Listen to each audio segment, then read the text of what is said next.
এই আকাশটাকে আপনি কিভাবে দেখেন? নক্ষত্র ভরা রাতের আকাশে তাকিয়ে কি কখনো আপনার মনে হয়েছে এই অসীমতার শেষ কোথায়? পৃথিবীর দুর্বলের মাঝখানে দাঁড়িয়ে আমরা যদি আমাদের দৃষ্টিতে উঁচুতে নিয়ে যাই, তাহলে আমরা দেখতে পাবো একটি অনন্ত যাত্রা শুরু হয়েছে বহু আগেই। চলুন আজ আমরা কল্পনার একটি ভ্রমণে যাই। পৃথিবী থেকে বেরিয়ে আস্তে আস্তে পৌঁছে যাই মহাবিশ্বের শেষ সীমায়।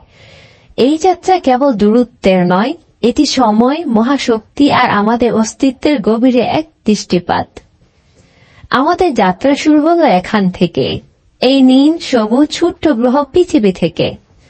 এই একটি গ্রহেই আমরা আজ পর্যন্ত প্রাণ খুঁজে পেয়েছি। পৃথিবীর উপরে যে নীল আকাশ দেখি তা আসলে আমাদের বায়ুমণ্ডলের প্রতিচ্ছবি।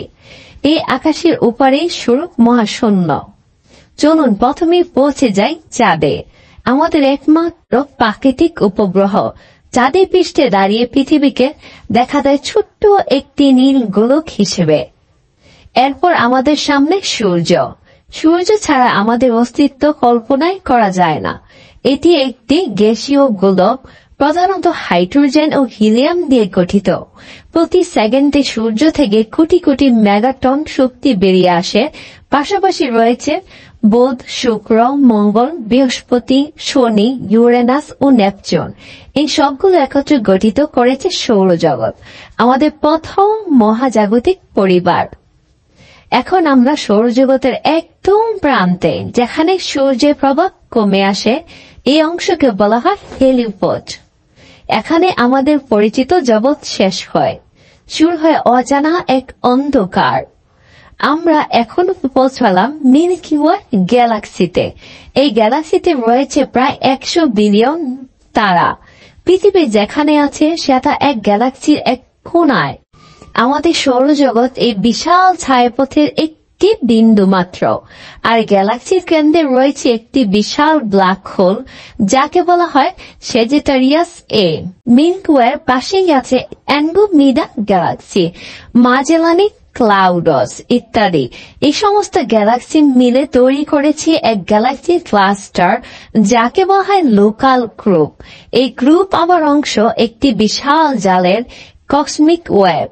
এটি এমন একটি কাঠামো যেখানে গ্যালাক্সি ও গ্যালাক্সির ক্লাস্টারগুলো জালের মতো একে অপরের সঙ্গে যুক্ত। কিন্তু এখানে রহস্য শেষ নয়। আমরা মহাবিশ্বের যতটুকু দেখি সেটা মাত্র 5%। বাকি 95% হলো অদৃশ্য, ডার্ক ম্যাটার ও ডার্ক এনার্জি। এগুলোকে আমরা সরাসরি দেখতে পারি না, কিন্তু এদের প্রভাব পুরো মহাবিশ্বে ছড়িয়ে আছে।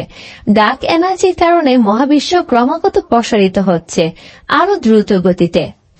আমরা এখন পৌঁছেছি সেই সীমায় যেখান থেকে আলো আসতে আমাদের কাছে সময় লেগেছে প্রায় 13.8 বিলিয়ন বছর। এই সীমাকে বলা হয় অবজারভেবল ইউনিভার্স, যা পর্যবেক্ষণযোগ্য মহাবিশ্ব। এর বাইরে কি আছে আমরা জানি না, কারণ আলোরও একটি গতি আছে।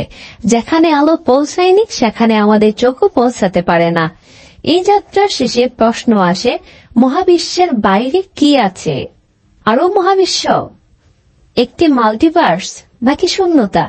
আমরা জানি না, কিন্তু এর জানার আগ্রহই আমাদের সভ্যতাকে এগিয়ে নিয়ে যাচ্ছে।